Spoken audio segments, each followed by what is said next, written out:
Hello दोस्तों, नमस्कार। स्वागत है आपका बिहार एक्सप्रेस न्यूज में। ताज़ा नजर डालते हैं बिहार की तमाम मुख्य बड़ी खबरों पर। इससे पहले वीडियो को लाइक नहीं किया तो लाइक करें, साथ ही चैनल को सब्सक्राइब कर लीजिए। बिहार में सुबह 11 बजे आइए और नौकरी पाइए। 13 फरवरी से लग रहा है जॉब का मेला।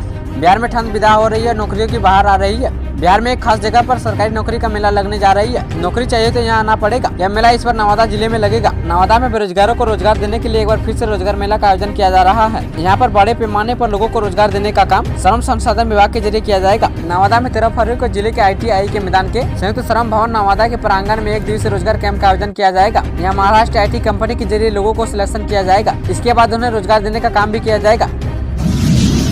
दरभंगा एम्स के लिए स्वास्थ्य मंत्रालय को मिले 1264 करोड़ रुपए। केंद्रीय स्वास्थ्य सचिव 12 को आएंगे बिहार के दूसरे एम्स के निर्माण का रास्ता अब साफ हो गया है। केंद्र सरकार ने दरभंगा के सोबन बाईपास में सौंपी गई जमीन की स्वीकृति दे दी है। 1264 करोड़ रुपए का बजट प्रावधान भी कर दिया है। स्वास्थ्य विभाग ने दरभंगा एम्स के लिए राशि के आवंटन के बाद निर्माण प्रक्रिया को लेकर विभागीय कार्रवाई शुरू कर दी है। दरभंगा एम्स का निर्माण प्रधानमंत्री स्वास्थ्य सुरक्षा योजना के तहत स्वीकृत किया गया है। दरभंगा में स्वीकृत बिहार का दूसरा एम्स के निर्माण में गति आ गई है। राज्य सरकार द्वारा नई सिरे से केंद्र को भेजे गए प्रस्ताव के बाद अब केंद्रीय स्वास्थ्य मंत्रालय के अधिकारियों की टीम दरभंगा के सोबन में जमीन का मुआयना करेगी। इसको लेकर केंद्रीय टीम 12 फरवरी को बिहार आ रही है। टीम का नेतृत्व स्वयं केंद्रीय स्वास्थ्य सचिव सुधांशु पंत करेंगे। अब यही उम्मीद है कि यहाँ जल्द से जल्द निर्माण का काम शुरू हो जाएगा।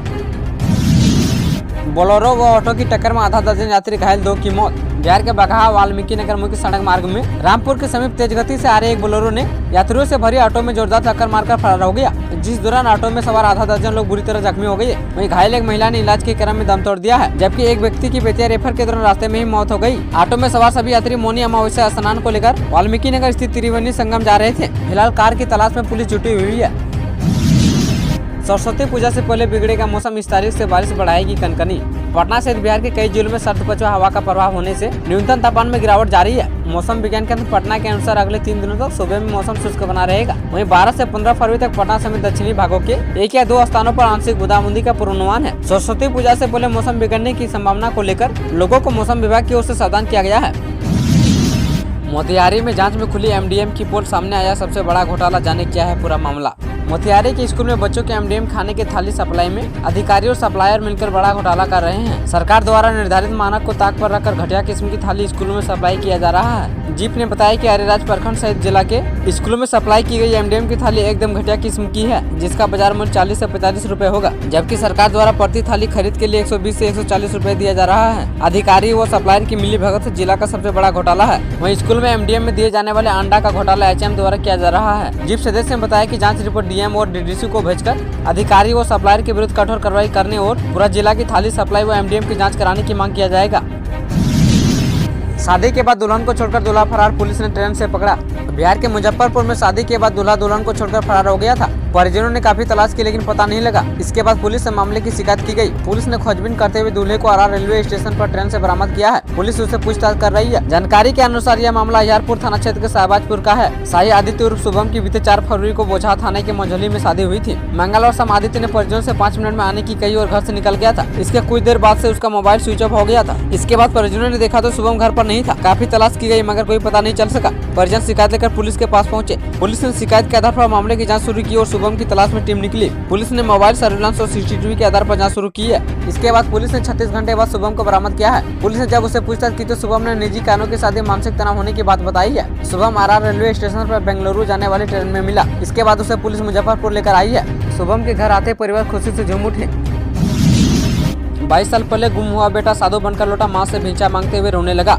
सोशल मीडिया पर इस वक्त बेहद भावुक कर देने वाला वीडियो तेजी से वायरल हो रहा है। ये वीडियो 22 साल बाद मिली एक मां और उसके बेटे का है, जिसमें एक महिला एक साधु के बगल में बैठकर रो रही है, जो उसका खोया हुआ बेटा है। वो अपनी मां से भिक्षा मांगने आया है और महिला अपने बेटे को शायद आखिरी बार देख रही है। इस घटना का video micro blogging site X पर शेयर किया गया है। इसके कैप्शन से पता चलता है कि ये मामला अमेठी का है। जानकारी के अनुसार योगी के वेश में मौजूद शख्स का नाम पिंकू है। उसके पिता रथिपाल सिंह ने बताया कि उनका बेटा 11 साल की उम्र में अचानक लापता हो गया था, क्योंकि उसकी मां ने उसे कंचे खेलने पर डांट फटकार लगा दी थी। जब बेटा नहीं मिला तो परिजनों ने उसकी खोज की। थाने में लापता होने का रिपोर्ट भी लिखवाई, लेकिन वो नहीं मिला। 2024 में पिंकू को अमेठी के खरोली गांव में एक साधु के रूप में देखा गया। जब उसने लोगों से माता पिता के बारे में पूछा तो ग्रामीणों ने उसे पहचान लिया और उसके माता पिता को इसकी सूचना दी। गाँव पहुंचे माता पिता ने अपने बेटे को पहचान लिया और उसके बाद जो हुआ उसे इंटरनेट पर यूजर्स को भावुक कर दिया। 22 साल बाद गाँव आया पिंकू अब एक साधु बन चुका है, जो अपनी माँ से भिक्षा मांगने आया था, क्योंकि धार्मिक संस्कारों के अनुसार एक तपस्वी के मठवासी जीवन के उच्च स्तर पर पहुंचने के लिए अपनी माँ से भिक्षा प्राप्त करनी होती है। उसके बाद ही उसका तपस्या संपूर्ण होता है। जब उसके माता पिता और परिजनों ने उसे वापस वापस नहीं जाने की विनती की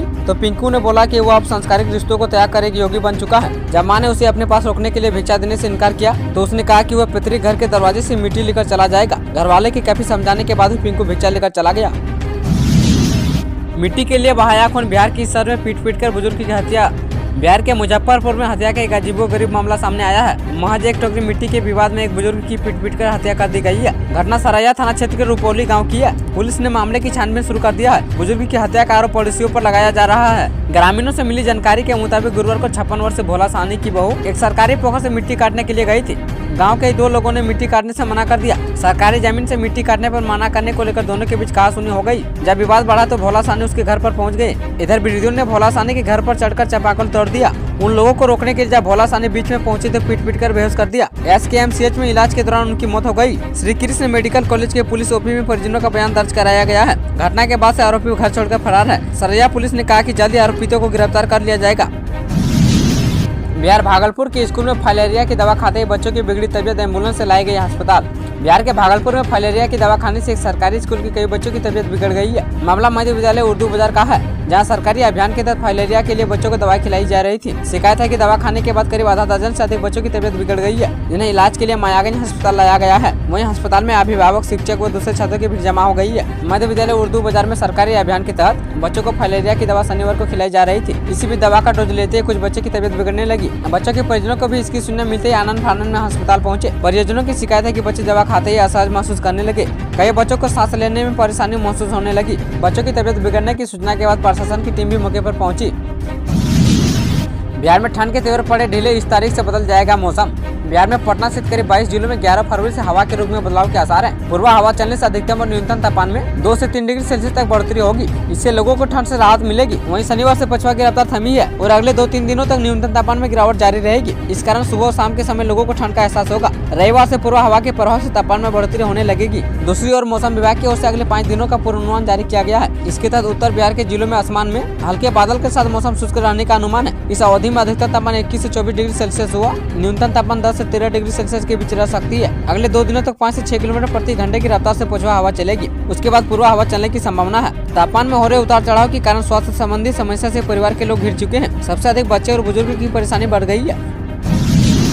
बिहार में भूल जाइए महंगा पेट्रोल डीजल, सरकार की इस खास व्यवस्था से 20% तक का सस्ता होगा ईंधन। बिहार में 40 से अधिक exclusive ethanol mix petrol pump खोलेगा। इन पेट्रोल पंप पर केवल 20% मिक्स इथेनॉल वाला पेट्रोल मिलेगा। बिहार में ये पंप दूसरे चरण में खुलेगा, जबकि पहले चरण में यूपी, महाराष्ट्र, तमिलनाडु और कर्नाटक में इससे 400 पेट्रोल पंप अगले 8 माह में शुरू हो जाएंगे। इसके लिए तैयारी शुरू हो गई है। वर्तमान समय में बिहार में इंडियन ऑयल कॉर्पोरेशन के E20 इथेनॉल उपयोग से पेट्रोल और डीजल पर निर्भरता कम होने के साथ पर्यावरण संरक्षण भी होगा। वर्तमान समय में बिहार में इंडियन ऑयल कॉर्पोरेशन के E20 इथेनॉल पेट्रोल पंपों की संख्या 236 और BPSC के पास E20 के 20 पेट्रोल पंप है। इंडियन ऑयल के महाप्रबंधक रिटेल कौशिक चटर्जी ने इस संबंध में बताया कि अभी मंत्रालय स्तर पर मामला है। जब तक सरकार की ओर से कोई गाइडलाइन नहीं आ जाती है तब तक कुछ बताना सही नहीं है, लेकिन बिहार को exclusive ethanol mix petrol pump में अच्छी हिस्सेदारी मिल सकती है। बिहार में अब 40,000 प्रधान शिक्षक व 6,000 प्रधानाध्यापक की होगी नियुक्ति। राज्य के सरकारी स्कूल में विद्यालय अध्यापक की नियुक्ति के बीच अब शिक्षा विभाग प्रधानाध्यापक और प्रधान शिक्षकों की नियुक्ति करने जा रहा है। शिक्षा विभाग ने 6,000 से अधिक +2 स्कूलों में प्रधानाध्यापक के रिक्त पदों पर भर्ती के लिए प्रस्ताव तैयार किया है। इसी तरह राज्य के 40,000 प्रारंभिक स्कूलों में उतनी ही संख्या में प्रधान शिक्षकों की नियुक्ति करने की तैयारी कर ली है। जिला पदाधिकारियों को इन पदों के लिए प्रस्ताव भेज दिए गए हैं। आधिकारिक सूत्रों के मुताबिक सोमवार को इन दोनों पदों की वैकेंसी पर भर्ती के लिए अधिसूचना बिहार लोक सेवा आयोग को भेज दी जाएगी। शिक्षा विभाग ने आधिकारिक तौर पर इस आशय की जानकारी की पुष्टि की है। उम्मीद है कि लोकसभा चुनाव की घोषणा के पूर्व विज्ञापन जारी कर दिया जाएगा। इसके पहले 2022 में बिहार लोक सेवा आयोग के माध्यम से 6,421 प्रधानाध्यापकों की नियुक्ति का विज्ञापन जारी हुआ था, लेकिन केवल 421 प्रधानाध्यापक का ही चयन हो सका था। इसमें से 380 ने ही ज्वाइन किया था। इस तरह रिक्त पड़े करीब 6,000 पदों पर प्रधानाध्यापक की नियुक्ति की जानी है। अब पटना नहीं, आरा से खुलेगी south Bihar express train. Railway ने जारी किया नया शेड्यूल। बिहार की राजधानी पटना के राजेंद्र नगर टर्मिनल से छत्तीसगढ़ के बीच चलने वाली साउथ बिहार एक्सप्रेस का विस्तार कर दिया गया है। अब ये ट्रेन आरा से खुलेगी और राजेंद्र नगर होकर दुर्ग तक आएगी एवं जाएगी। इस ट्रेन के विस्तारित स्टेशनों से जुड़ी समय सारणी की अधिसूचना जारी कर दी गई है। हालांकि यह बदलाव किस दिन से होगा इसकी सूचना रेलवे की ओर से फिलहाल नहीं दी गई है। नई व्यवस्था के तहत राजेंद्र नगर टर्मिनल से आरा के बीच ये ट्रेन पटना जंक्शन, दानापुर और बिहटा में रुकेगी। केंद्रीय मंत्री और आरा के सांसद RK सिंह ने सोशल मीडिया पर इसकी जानकारी दी है। बिहार में फ्लोर टेस्ट से पहले सियासी हलचल, तेजस्वी यादव ने बुलाई विधायक दल की बैठक। बिहार में एनडीए की नई सरकार को विधानसभा में विश्वास मत हासिल करना है। 12 फरवरी को सदन में फ्लोर टेस्ट है। इसको लेकर बिहार में सियासी हलचल तेज है। जीतन राम मांझी की पार्टी हम ने जहां अपने विधायकों को व्हिप जारी कर दिया है, वहीं फ्लोर टेस्ट को लेकर तेजस्वी यादव ने राजद विधायक दल की बैठक बुलाई है। कांग्रेस ने अपने 16 विधायक को हैदराबाद भेज दिया है, तो वहीं बीजेपी के विधायक परीक्षण शिविर के बहाने 2 दिनों तक बोधगया के प्रवास पर रहेंगे। जेडीयू ने भी अपने विधायक को भोज और विधानमंडल दल की बैठक के बहाने पटना तलब कर दिया है। जेडीयू के विधायक भी 2 दिनों तक नीतीश की निगरानी में रहेंगे। दरअसल नीतीश कुमार की सरकार को सदन में दलीय गणित के अनुसार बहुमत मिलने में कोई दिक्कत नहीं है, लेकिन विपक्ष की ओर से लगातार खेला होने का दावा किया जा रहा है। ऐसे में हर दल अपने विधायक को एकजुट रखने के लिए प्रयासरत है। फ्लोर टेस्ट से पहले सत्ता पक्ष और विपक्ष अपनी राजनीति बनाने में जुट गए हैं।